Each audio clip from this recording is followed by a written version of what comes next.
I recently had the opportunity to drive a Hummer H2 hundreds of miles around Florida for 3 days. This would have been the most embarrassing thing I've ever done, except that I was in Florida, so I kind of fit in.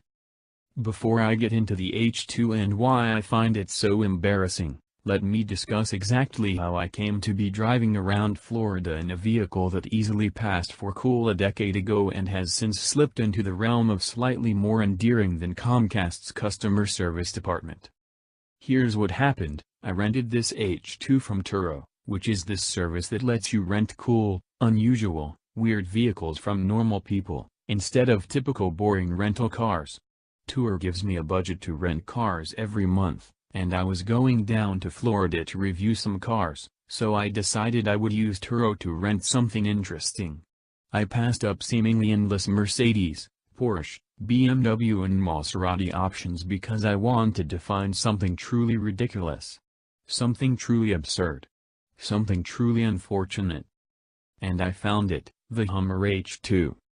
For those of you who don't know much about the H2, allow me to explain. It was released for the 2003 model year, right when gas prices were low and the economy was doing well. It was cool. Not just that, it was in-your-face cool. H2 owners knew they were hated by a considerable segment of the population, and they just didn't care.